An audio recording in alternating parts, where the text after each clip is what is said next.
Assalamualaikum warahmatullahi wabarakatuh. Waalaikumsalam warahmatullahi wabarakatuh. Bismillahirrahmanirrahim. Alhamdulillahi rabbil alamin.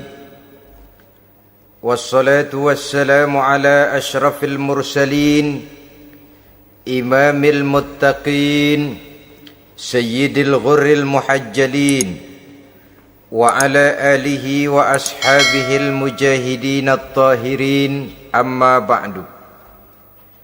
Saudara-saudara kaum muslimin rahimakumullah. Satu hari ketika seorang ulama besar bernama Al-Imam Al-Faqih Abu Lais tengah berjalan-jalan di dekat kota Basrah, berkelumpulah sekelompok orang di dekat beliau. Mereka datang mengajukan satu pertanyaan.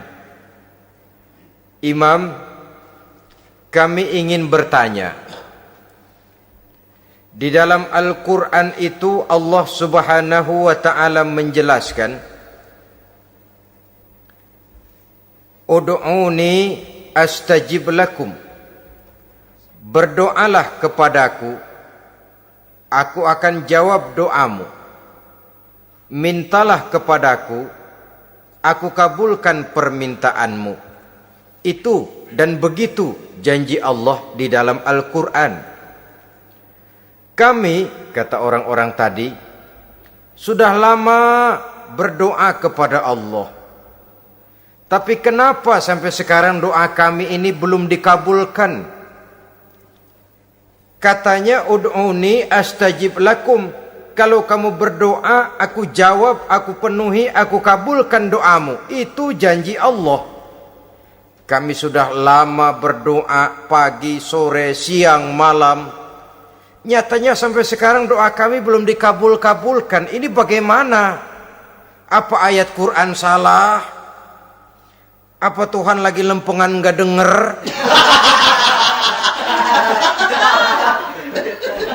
Apa doa kami yang terbalik? Kelihatannya sepele saja ini. Doa tidak didengar oleh Allah.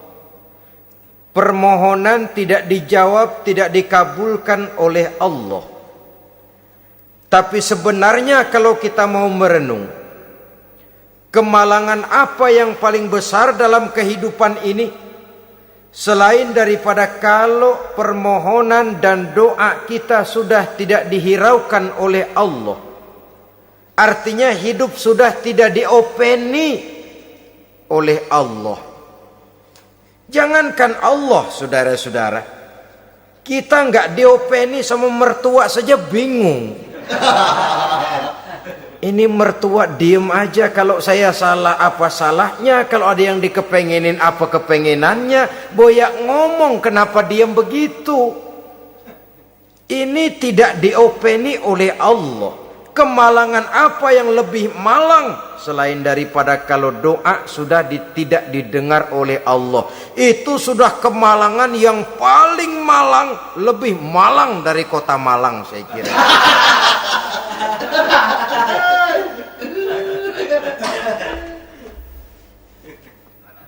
Menghadapi pertanyaan ini, Imam Al-Faqih Abu Lais senyum.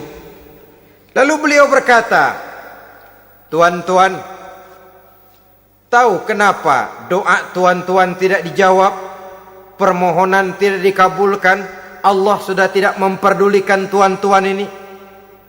Kami tidak tahu, Imam, maka kami bertanya. Begini, hati tuan-tuan itu mati. Dari hati yang mati, channel tidak nyambung kepada Allah. Dari channel yang putus tidak ada getaran strom, bagaimana akan timbul gejala? Hatimu mati, jadi pantas kalau doa tidak dikabulkan, permohonan tidak dipenuhi, doa tidak terjawab, hatimu mati. Saudara-saudara kaum muslimin, dari hati yang mati ini, getaran tidak akan sampai ke hadratullah azza wa jalla.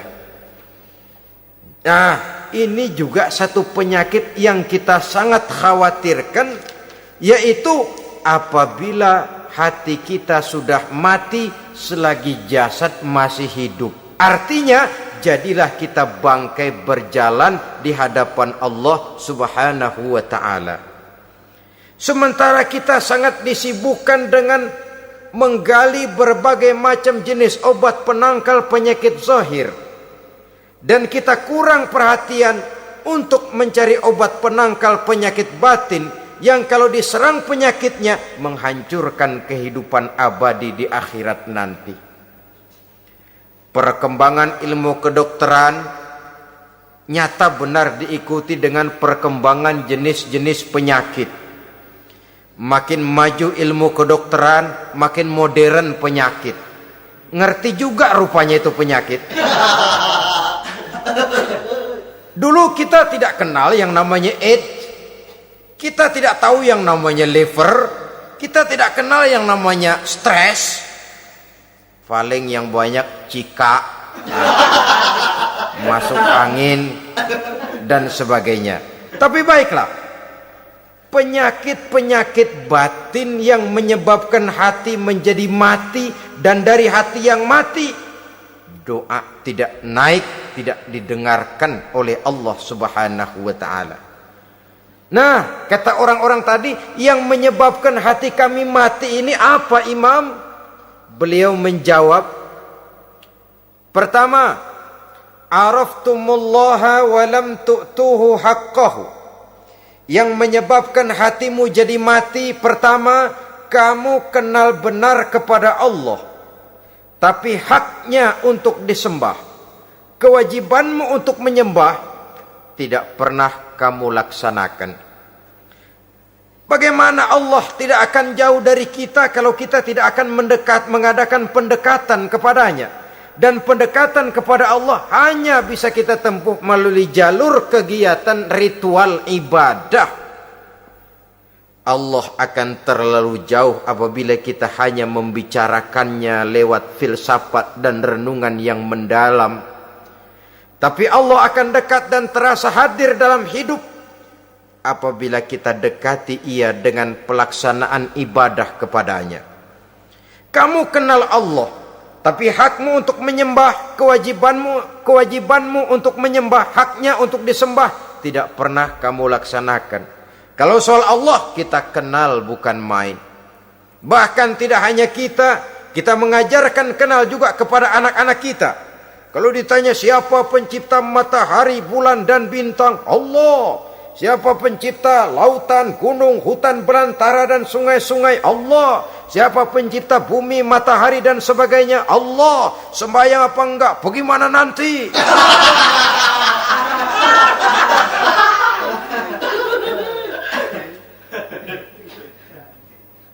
Tanpa pendekatan, Allah akan jauh. Apabila Allah jauh, maka doa tidak akan didengarkan olehnya. Oleh sebab itu, logika mengajarkan kepada kita, berpayahlah dulu, wa man ladzatu illa ba'da ta'ab, innama al-usri yusra. Di balik kesulitan menunggu kemudahan. Nikmat baru akan terasa, kelezatan hidup baru akan terasa setelah kita jerih payah banting tulang peras keringat. Rasanya memang lebih nikmat sepotong singkong hasil cucuran keringat sendiri ketimbang roti dijejelin orang. Ini berarti kita ingin mohon pertolongan kepada Allah, sementara dengan Allah sendiri kita jauh. Sama saja dalam kehidupan kita analoginya, saudara-saudara. Orang tidak kenal kepada saudara, tahu-tahu jauh dari saudara, tahu-tahu datang mau minjem duit. Apa kesan saudara? Enak aja, kenal enggak, dekat enggak, datang-datang mau minjem duit. Emang duit percetakan bapak lu?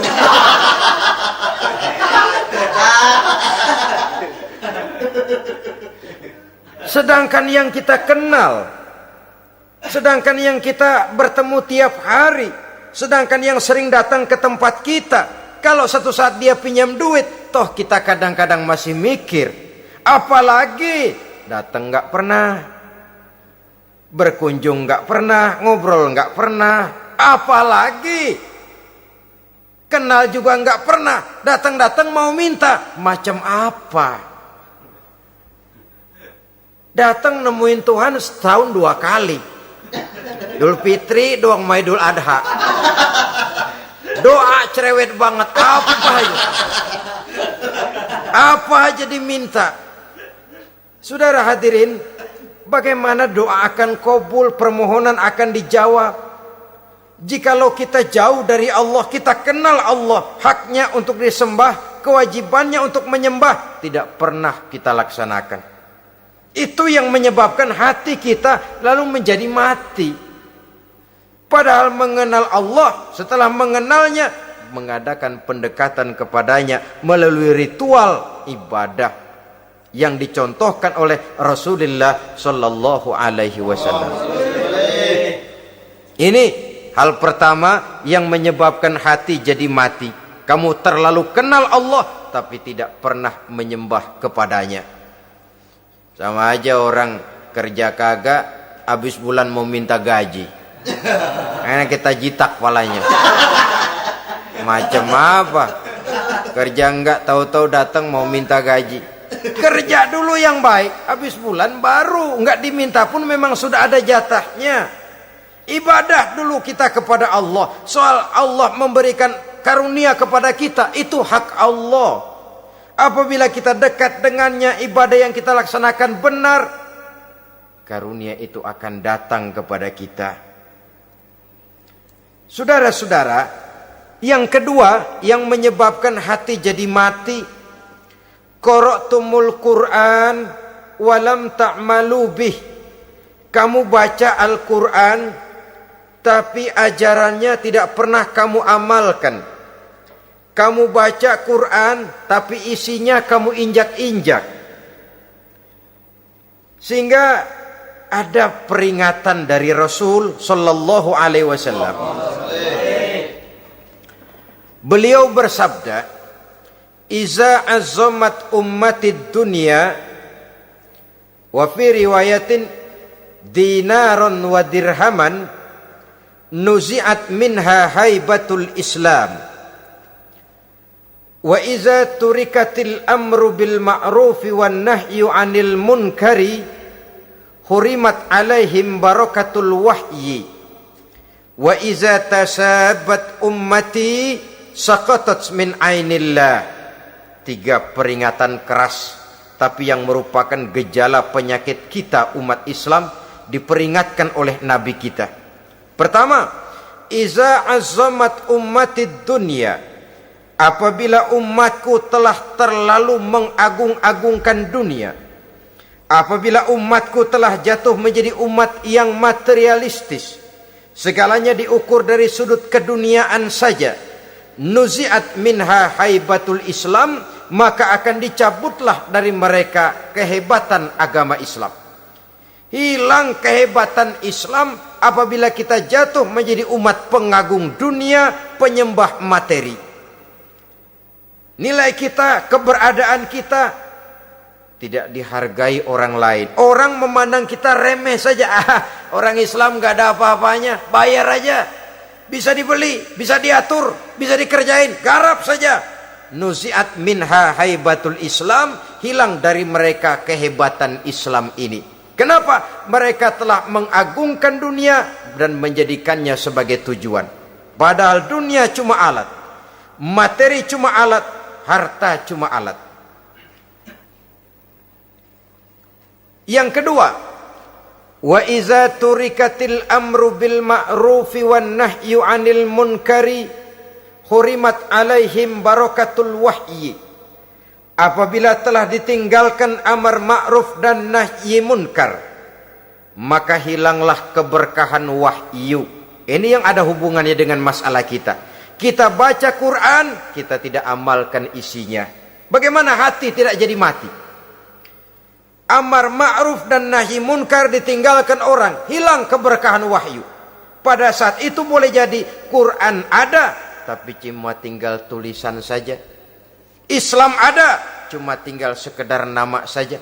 Diseminarkan, disimposiumkan, dimuktamarkan, tapi tidak dijabarkan dalam kehidupan sehari-hari. Apabila amar ma'ruf dan nahi munkar telah ditinggalkan orang, hilang keberkahan Quran itu. Akibatnya apa? Apabila amar ma'ruf tidak lagi digalakkan orang, nahi munkar tidak dilaksanakan orang, lalu orang menilai sesuatu menurut seleranya sendiri. Mana yang ma'ruf, mana yang munkar, tidak ada lagi patokan utama. Kalau baik kata otaknya, dia kerjakan. Tidak baik menurut otaknya, dia tinggalkan. Agamanya adalah otak, berhalanya adalah akal. Akhirnya umat kehilangan pedoman. Tidak lagi jelas mana batas yang ma'ruf, mana batas yang munkar. Dalam kondisi sedemikian, akhirnya akan terjadi penjungkiran nilai. Paling celaka nantinya, yang ma'ruf malah dianggap munkar, yang munkar malah menjadi ma'ruf. Peringatan ketiga dari Nabi, wa iza tasabat ummati saqatat min ainillah. Apabila umatku sudah saling berbantahan, apabila umatku sudah saling caci memaki, saqatat min ainillah, jatuhlah mereka dalam pandangan Allah Subhanahu wa ta'ala.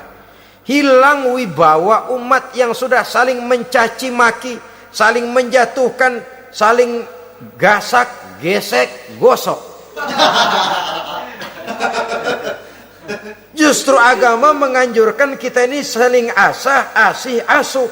Kadang yang kita praktekkan, kita ini saling gasak. Yang kedua, saling gesek. Yang ketiga, saling gosok. Gasak, gesek, gosok. Kacau kita ini. Saling gasak, menjegal kawan seiring, menggunting dalam lipatan.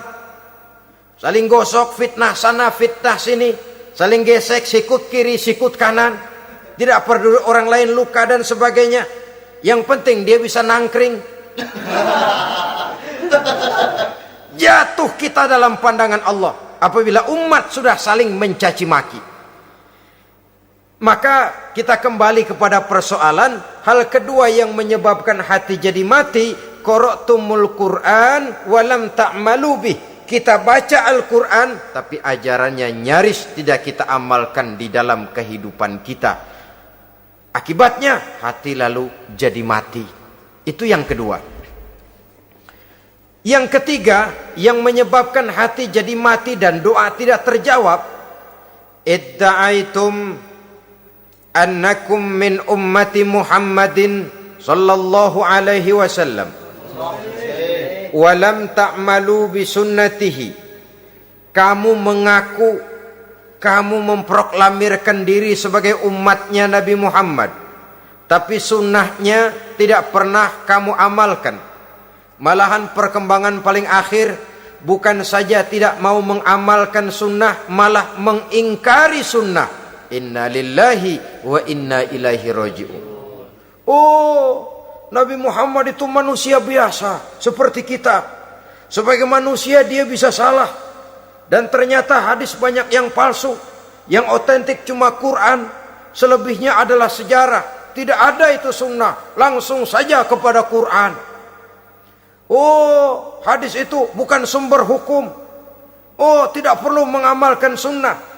Saudara-saudara kaum muslimin, mengaku kita umat Nabi, tapi sunnahnya kita campakkan, tidak kita amalkan. Setelah tidak kita amalkan, kita campakkan. Setelah kita campakkan, kita ingkari pula.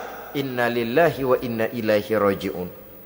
Bagaimana hati tidak jadi mati?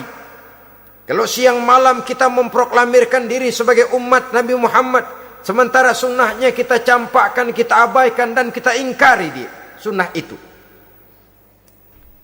Padahal jikalau sekarang kita mengenal Islam, jikalau kita sekarang ngerti halal haram, tahu hak batil, bisa memilah dan memilih antara yang ma'ruf dengan yang munkar, itu utamanya adalah karena jasa Nabi Muhammad sallallahu alaihi wasallam. Yang dari generasi ke generasi dilanjutkan oleh para sahabat, oleh tabi'in, oleh tabi'it tabi'in, terus oleh para ulama-ulama sampai kepada kita sekarang ini. Walaupun beliau hanya berfungsi sebagai penyampai, tapi kepribadiannya dijadikan model oleh Allah Subhanahu wa taala di dalam kita melaksanakan kehidupan beragama. Bahwa beliau manusia seperti kita, memang dalam arti unsur biologisnya ya manusia, punya darah, punya daging, punya hati, punya perasaan, bisa sedih, bisa gembira. Tetapi beliau itu termasuk basyarun la kal basyar, manusia yang tidak seperti manusia pada umumnya, punya spesifik, dan itu wajar sebagai seorang rasul pilihan Allah, apalagi merupakan rasul pilihan dari sekian puluh pilihan. Bahwa jamrud itu batu memang, tapi nilainya kan berbeda dengan batu kolar. Satu truk batu kolar dengan barangkali segenggam batu jamrud, nilainya tentu jauh lebih mahal batu jamrud. Kalau soal batunya, sama batunya, tapi nilainya berbeda karena esensinya berbeda. Kita manusia, Nabi Muhammad juga manusia, sama manusianya memang, tapi kualitasnya, nilainya tentu jauh panggang daripada api. Itu sebabnya Allah menjadikan beliau sebagai model. Laqad kana lakum fi rasulillahi uswatun hasanah.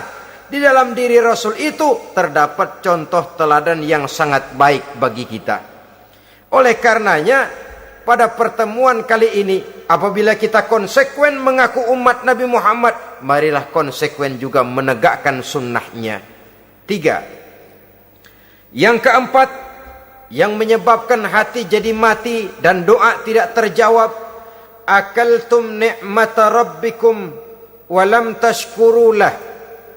Tiap hari kamu makan nikmat Tuhanmu, tapi kamu tidak pernah mau bersyukur kepadanya, kepada Allah Subhanahu wa ta'ala. Nikmat Tuhan kita doyan banget.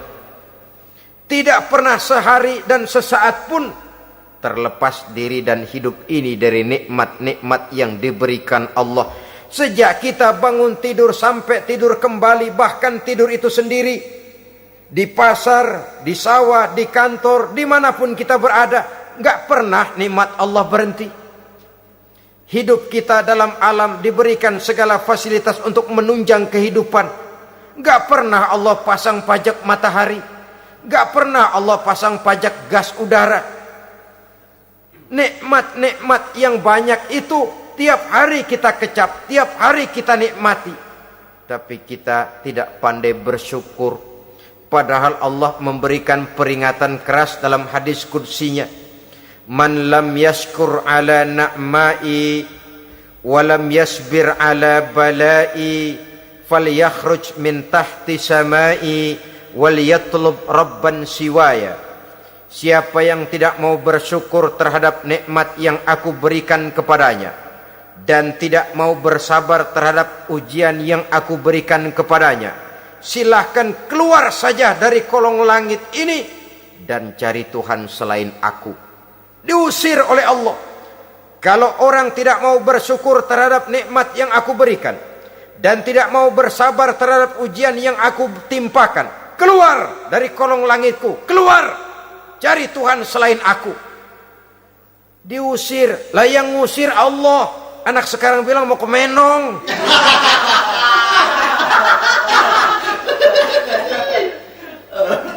Kalau diusir kita dari Jakarta, masih bisa pindah ke Bandung. Diusir kita dari Bandung, bisa pindah ke Jogja, Solo. Diusir kita dari Indonesia, bisa pindah ke Singapura, Malaysia. Diusir dari kolong langit, mau cari langit mana lagi? Kalau kau tidak mau mensyukuri nikmatku, tidak sabar terhadap ujian yang aku berikan kepadamu, keluar saja, keluar dari kolong langitku ini, cari Tuhan selain aku. Kalau istilah kita mah Tuhan udah jengkel banget udah itu. Nikmatku, yang nikmat yang aku berikan kau makan, tapi kepadaku engkau tidak pernah mau bersyukur. Saudara-saudara kaum muslimin rahimakumullah, wajar. Kita dulunya tidak ada, sekarang ada, nikmat. Susunan biologis manusiawi kita demikian cantik, nikmat. Tinggal di bumi, fasilitas yang kita perlukan disediakan, tinggal kemampuan kita mengelolanya, nikmat. Diberikan kita otak yang membedakan kita dengan binatang, nikmat. Diberikan kita agama, diutus para rasul untuk jadi model dalam kehidupan kita, nikmat. Kalau cara kita emang kurang apa sih? Apa yang kurang, hai manusia? Engkau tidak ada, aku adakan. Kalau aku perintahkan kau tinggal di bulan, mungkin kau tidak akan sanggup hidup. Begitu lahir juga kelepek-kelepek habis. Ya nggak ada HO2 toh di bulan, mau ngisap apa? Aku tinggalkan kau, aku perintahkan tinggal di permukaan bumi. Alamnya indah, fasilitas serba menunjang.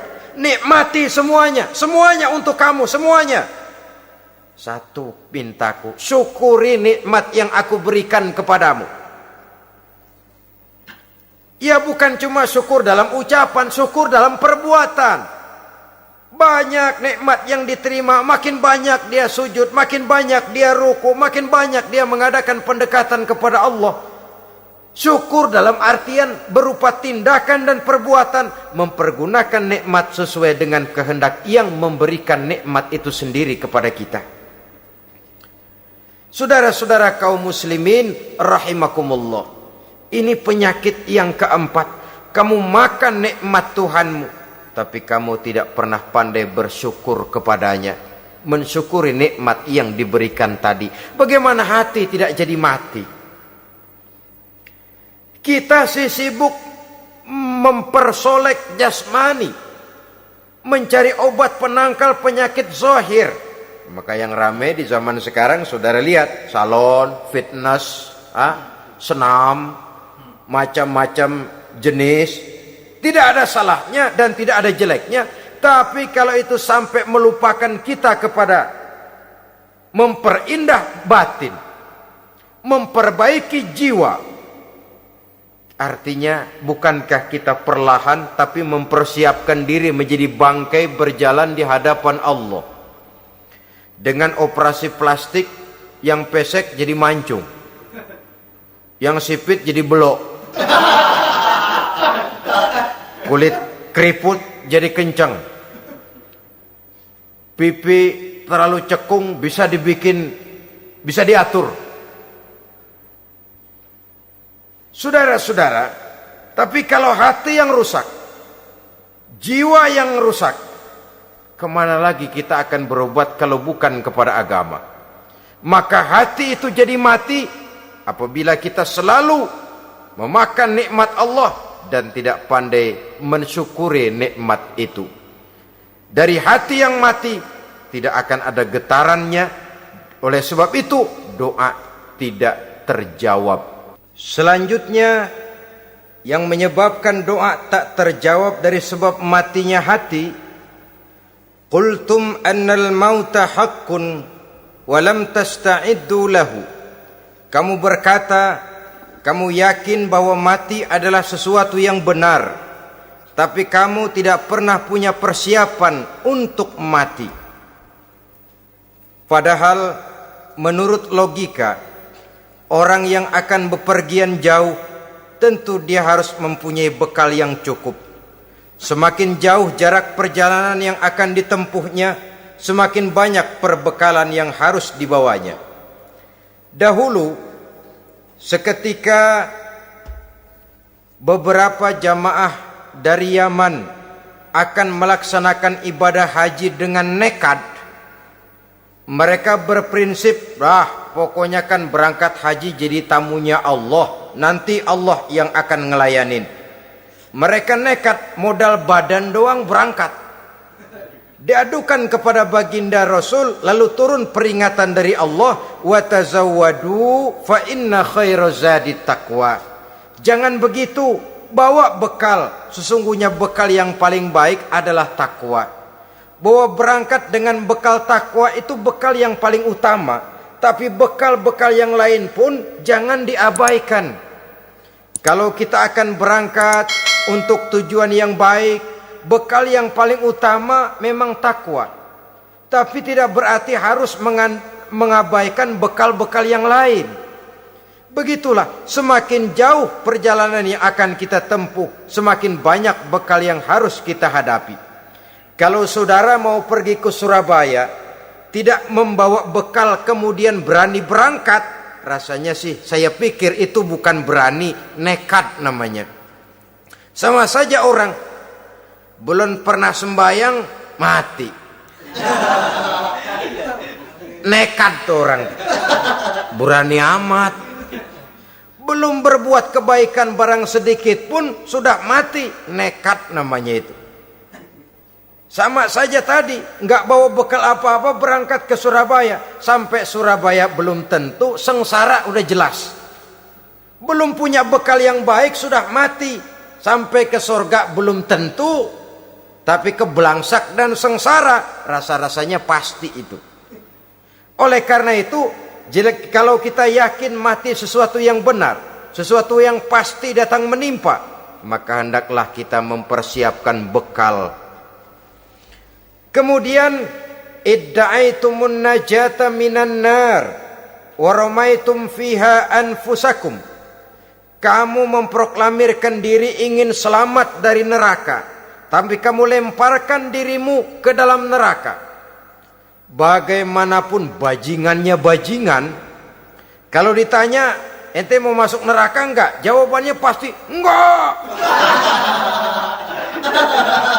Itu pasti perbuatannya sendiri yang melemparkan dirinya ke dalam neraka, membiarkan dirinya berlarut-larut, bertimbun-timbun dalam dosa dan kesalahan, dan tidak akan ada niatan untuk memperbaiki diri.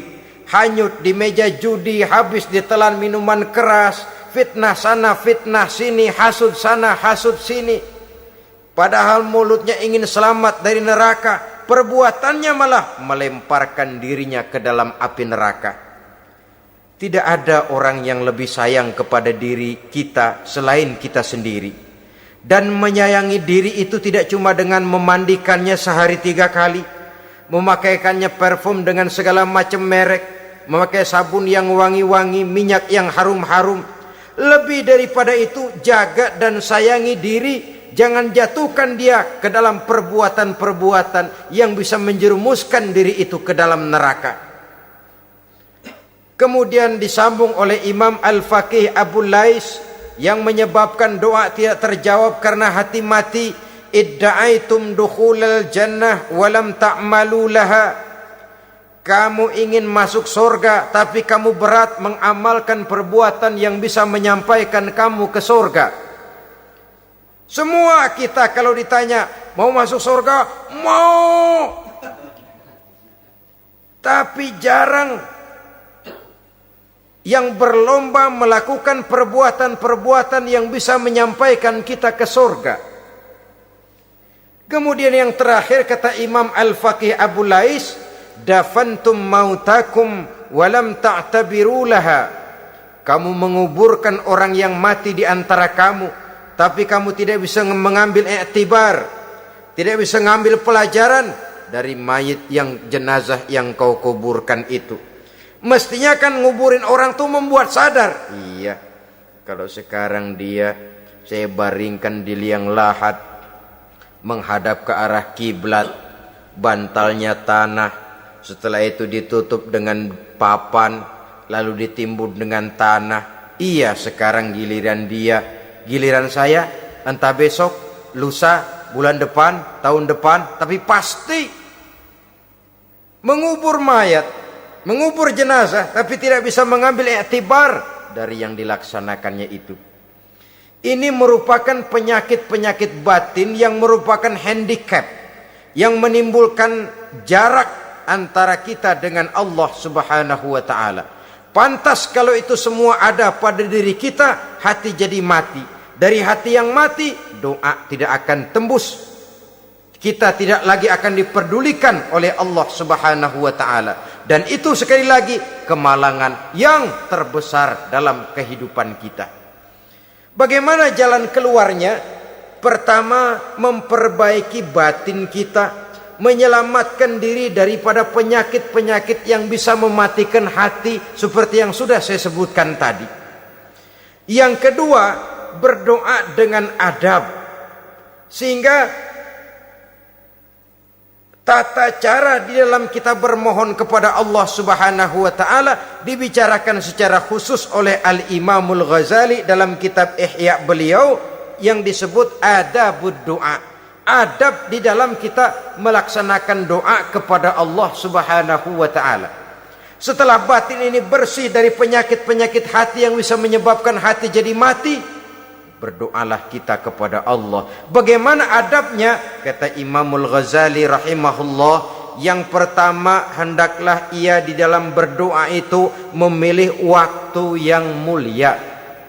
Minal awqatis syarifah, kata beliau. Memilih waktu-waktu yang punya nilai mulia. Ramadan dalam 1 tahun, Jumat dalam tiap minggu, sepertiga malam yang akhir pada setiap hari. Waktu-waktu yang punya nilai mulia. Walaupun misalnya saudara berdoa pada hari Kamis, tidak ada halangannya Allah mau kabulkan. Ini tidak berarti bahwa kalau sudah berdoa hari Jumat lalu hari Kamis tidak mau berdoa, tidak. Lebih memilih mengintai waktu-waktu yang punya nilai mulia. Lailatul Qadar sekali dalam setahun. Waktu-waktu yang punya nilai mulia. Logikanya begini, saudara-saudara. Kalau kita datang ke rumah seseorang, tujuan utama kita minjem duit, yang paling pertama kita perhitungkan tanggal berapa nih? Kan itu toh, tanggal berapa? Kalau tanggal 20 atuh minjem duit, orang lagi ngap-ngapan,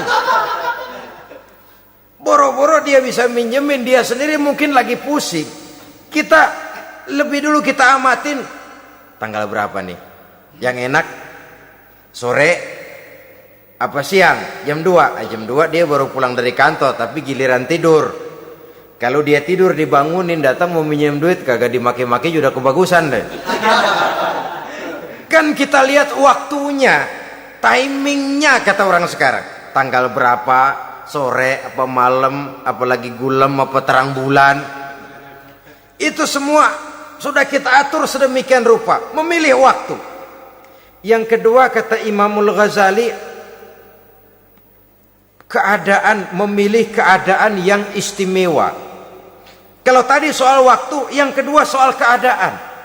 Ada situasi-situasi di mana doa itu diijabah oleh Allah Subhanahu wa taala. Di antaranya kata Imam Abi Hurairah, "Inda zahfis sufuf fi sabilillah." Pada waktu mengatur barisan perang membela agama, di situ doa kabul. Inda nuzulil ghais, ketika turun gerimis, di situ doa makbul.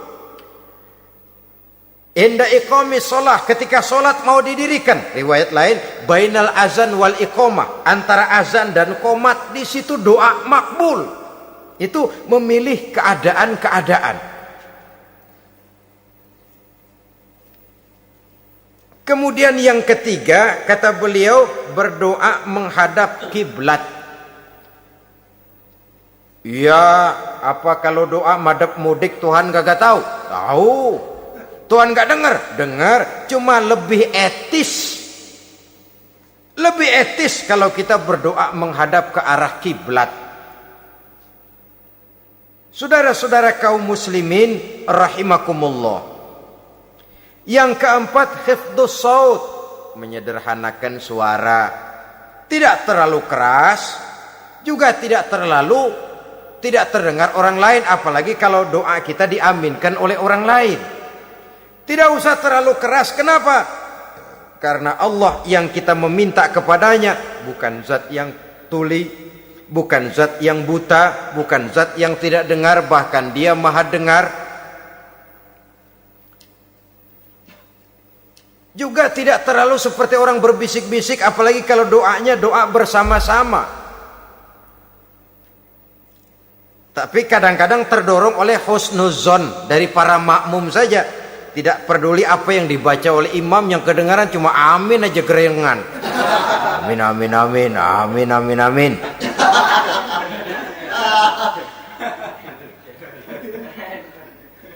Juga tidak terlalu keras. Seperti orang berdoa, seperti orang pidato. Saudara-saudara kaum muslimin rahimakumullah. Yang kelima, alla yatakallafa saja fid doa. Dalam berdoa, kalau istilah kita, jangan nyelongcong.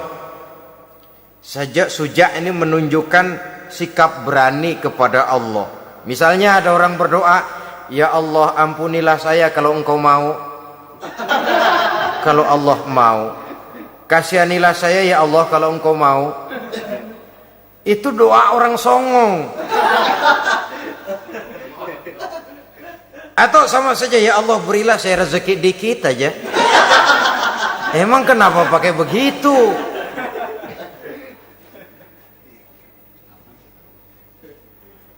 Allah yatakallafa saja fid doa. Yang keenam, kata Imamul Ghazali, at-tadarru' wal khusyu'. Dengan tadarru' dan khusyu', dengan sikap tawadu, benar-benar ya seperti kita lah kalau datang memang menghajatkan pertolongan dari seseorang, segala action kita atur supaya hajat kita itu kabul, kan begitu. Kadang-kadang istilah orang kalau perlu ngesor mah ngesor dah, yang penting permintaan dikabulkan, gitu saja. Kita lihat sekarang ini, ramai orang bicara soal film-film Parno. Kelihatannya pendatang-pendatang baru, pokoknya asal bisa main dah, bugil ya bugil dah. Yang penting nyohor, bisa tampil. Walaupun dalinya semua sama, mula-mula cuma iseng. Adegan panas bagaimana? Kalau tuntutan skenario apa boleh buat? Apa boleh buat? Emang nggak bisa milih. Setelah film beredar baru saya juga jijik ngelihat, ilah tadi kemana waktu bikin? Udah jadi baru jijik, bikinnya merem memang itu.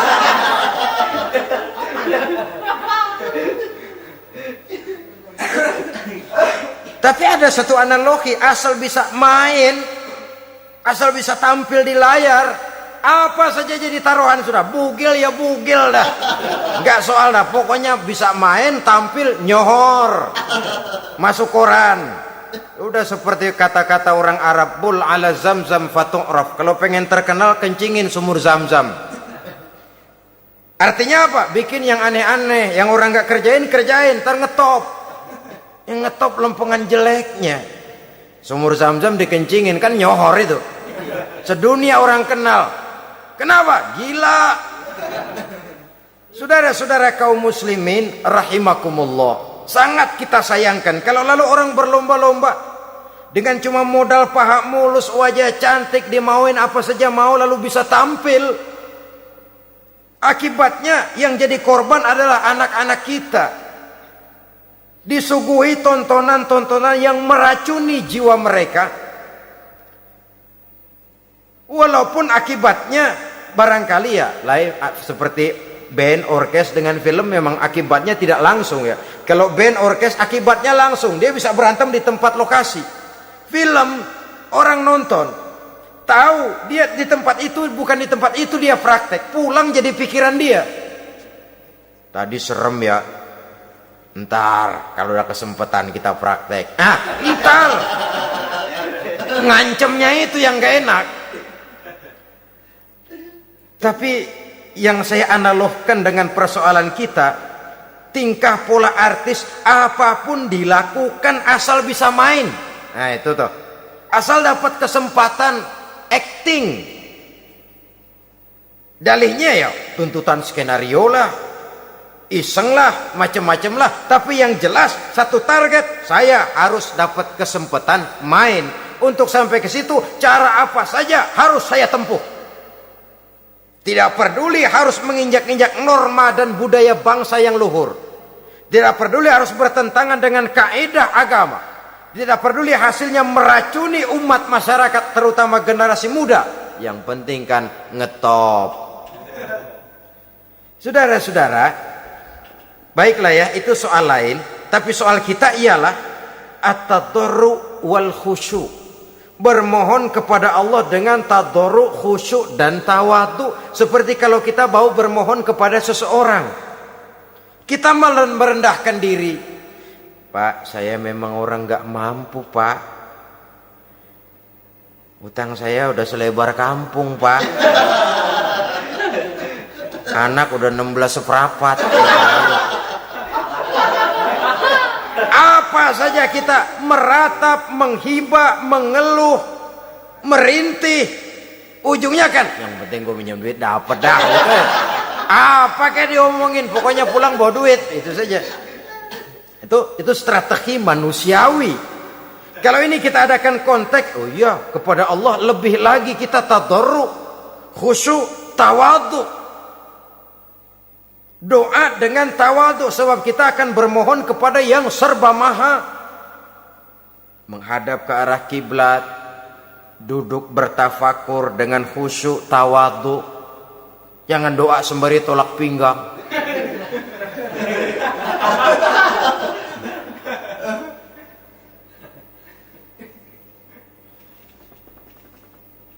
Yang ketujuh, kata Imamul Ghazali, ayyujzimad du'a wa yuqina bil ijabah.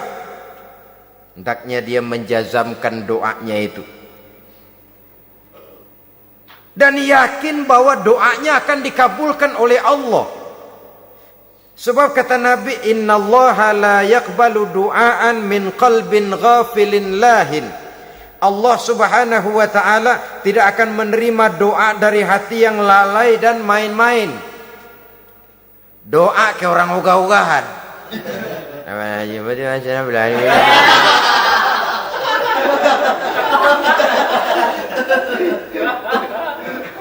Kali malaikat nyongok dong, lu minta apa lu?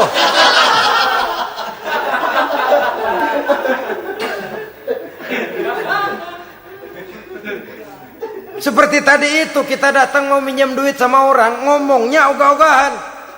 Minjem duitnya dikasih syukur, enggak ya udah. Ya enggak dah, enggak dikasih sudah. Kenapa? Mintanya begitu. Enggak serius dan enggak yakin bahwa doanya akan dikabulkan. Kalau kita sudah punya keyakinan, jangan-jangan doa saya enggak diterima Allah. Enggak. Kata Allah, ana inda zanni abdi bi. Aku sih bagaimana menurut sangka hambaku kepadaku saja. Kalau sangkanya baik, aku baik. Kalau sangkanya doanya dikabulkan, aku kabulkan. So itu doa harus dengan pasti dan harus dengan yakin doa itu akan dikabulkan dan meluruskan harapan, membenarkan cita-cita, meluruskan maksud apabila doa itu dikabulkan oleh Allah Subhanahu wa taala. Saudara-saudara, oleh karenanya jangan doa setengah hati. Jangan berdoa sambil main-main. Apalagi menghadap kiblat dengan dua tangan terangkat sebagaimana dicontohkan oleh Rasulullah sallallahu alaihi wasallam. Bahwa berdoa tanpa mengangkat kedua tangan pun Allah tahu, Allah dengar, tapi kelihatannya kurang serius. Seolah-olah terserah deh Tuhan, mau dikasih ya kasih, enggak ya udah. Seolah-olah kita tidak serius dalam berdoa. Kemudian yang berikutnya kata Imamul Ghazali, ayyaftatahad du'a bi zikrillah fala yabda'u bisu'al. Hendaknya dia mulai berdoa itu dengan menyebut nama Allah, berzikir kepada Allah, fala yabda'u bisu'al, jangan langsung memulai dengan permintaan. Ini tata krama etisnya. Sama juga orang kirim surat, salam sejahtera kami haturkan, padahal mah nggak ada itu juga nggak apa-apa. Itu kan maksud mukaddimah saja. Besar harapan kami semoga Bapak dan sekeluarga di sini pun berada dalam keadaan sehat walafiat. Selanjutnya kami telah dengar dari berbagai teman tentang kedermawanan Bapak, tentang bantuan Bapak di berbagai bidang yang menyangkut sosial pendidikan. Sehubungan dengan itu maka kami bermaksud mengajukan permohonan. Baru masuk itu mah 15 kalimat kesonoin, urusan lain. Intinya sehubungan dengan itu kami bermaksud memohon kepada Bapak. Kita mulai. Salam sejahtera kami haturkan, bersama ini pula kami macam-macam lah. Sama juga seperti tadi itu. Kita datang mau minjem duit. Datang karena kita tahu datang habis bulan. Malam terang bulan. Udaranya sejuk. Ngobrol lah kita. Dapat teh. Apa kabar Pak? Baik. Aduh Bapak sih untung dah Pak. Kayak pemurah lagi. Saya tahu Bapak banyak nyumbang di mana-mana. Di Angon aja tuh orang di Angon.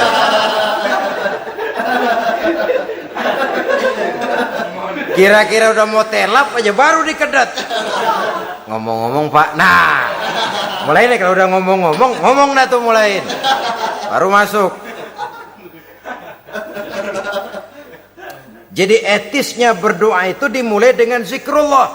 Karena itu umumnya dimulai dengan Alhamdulillahi Rabbil Alamin. Kita puji dulu Allah.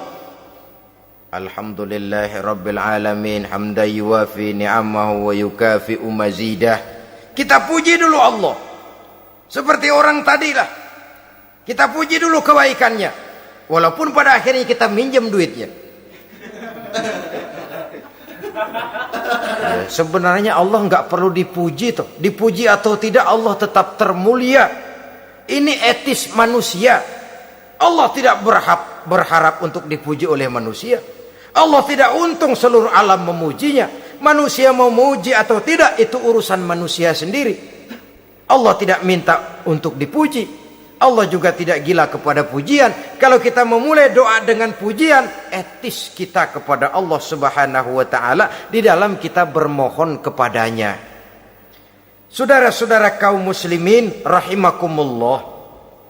Kemudian menyesuaikan doa dengan kondisi. Ini termasuk syarat batin ya, taubat, waraddul mazalim kata Imam Ghazali, menolak segala macam kezoliman. Artinya kalau berdoa itu tahu diri. Kalau gaji kita sebulan 700 atau 800 900 ribu, berdoa minta rezeki 1 juta, itu tahu diri namanya. Kan cuman kurang 100 ribu. Ya, kalau kerja kagak minta gajian 1 juta. Pengen doa dikabulkan, rasanya secara etis nggak tahu diri orang berdoa seperti itu. Orang datang mau minta duit, mau pinjam duit kepada kita, kan kita lihat kira-kira mampu ngembaliin nggak nih orang. Kita lihat, kita evaluasi kemungkinannya. Lalu si yang minjem tentu tahu diri. Kalau memang kekuatannya ngembaliin, tidak seperti kekuatannya mulangin, hendaknya dia timbang rasa.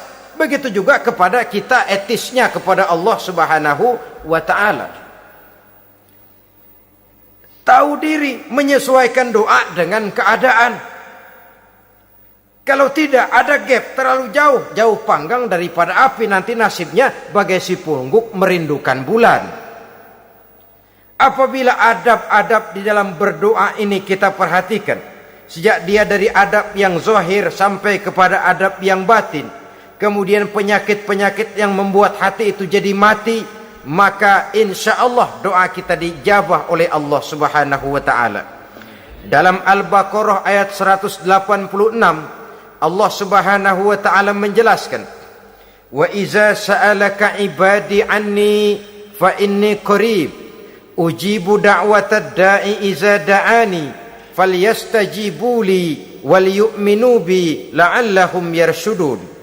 Apabila hambaku bertanya kepadamu Muhammad tentang aku, kata Allah, fa inni qarib, katakan kepadanya aku dekat sekali dengan mereka. Ujibu da'watad da'i iza da'ani, aku akan jawab aku kabulkan permohonan orang-orang yang berdoa kepadaku.